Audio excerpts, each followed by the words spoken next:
मुहर्रम का जुलूस हो या फिर कोई भी अन्य मुस्लिम समाज का कोई पर्व और त्योहार का कोई जुलूस, वो हिंदू मोहल्ले से सुरक्षित निकल जाता है, कोई दिक्कत नहीं होती। हिंदू शोभा यात्रा किसी मस्जिद के सामने से, किसी मुस्लिम बाहुल्य क्षेत्र से निकलती है, तब क्यों तनाव पैदा हो जाता है? मुझे इसकी आवश्यकता ही नहीं, क्योंकि मेरी तो विरासत इतनी लंबी चौड़ी है, इतनी प्राचीन है। संभल में जिस तरह मस्जिद सर्वे को लेकर के हिंसा भड़की, उसके बाद से पूरे यूपी के साथ देश में भी बवाल छिड़ा हुआ है। तो वहीं अब यूपी का विधानसभा सत्र चल रहा है। इस बीच संभल हिंसा को लेकर के बहस चल रही थी। उसी दौरान सीएम योगी ने मस्जिदों के बाहर हिंदुओं के जुलूस में भड़कते हुए दंगों की बात की।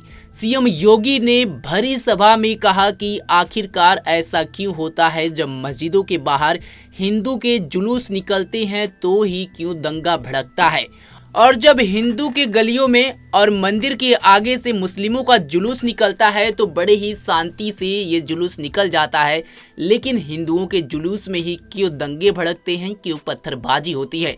आप भी सुनिए कि भरी विधानसभा में सीएम योगी ने मस्जिदों को लेकर के क्या कुछ कहा और किस तरह से हिंदुओं के जुलूस पर हुए अत्याचार, पत्थरबाजी और दंगे को लेकर के सवाल खड़ा किया। हमारा पुराण भी इस बात को कहता है कि भगवान विष्णु, श्री हरि विष्णु का 10वां अवतार संभल में ही होगा, उसी संभल में होगा।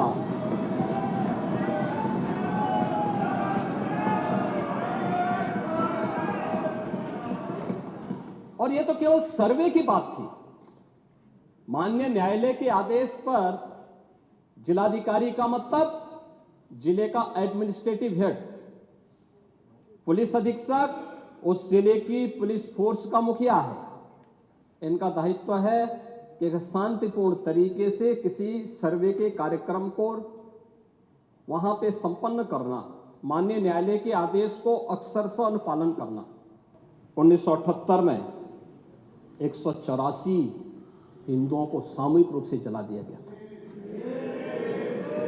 184 हिंदुओं को हत्या हुई थी, हिंदुओं की हत्या हुई थी और जलाया भी गया था, और 184 हिंदू मारे गए थे वहां। 184।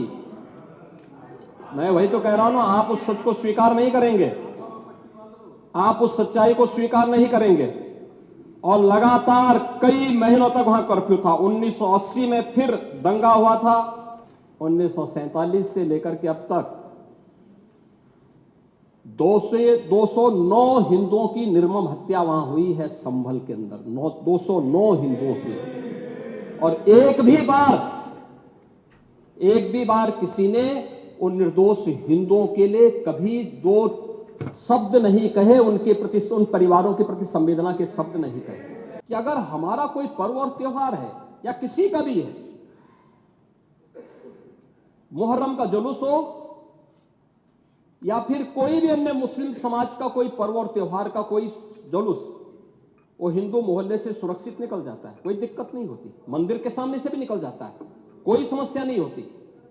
लेकिन ये समस्या केवल वहीं पे क्यों खड़ी होती है, जब कोई हिंदू शोभा यात्रा किसी मस्जिद के सामने से, किसी मुस्लिम बाहुल्य क्षेत्र से निकलती है, तब क्यों तनाव पैदा हो जाता है? तभी क्यों झंडा लगाने में क्या समस्या है? क्या भारत की धरती पे केसरिया झंडा नहीं लग सकता? क्यों नहीं लग सकता? क्यों नहीं लग सकता?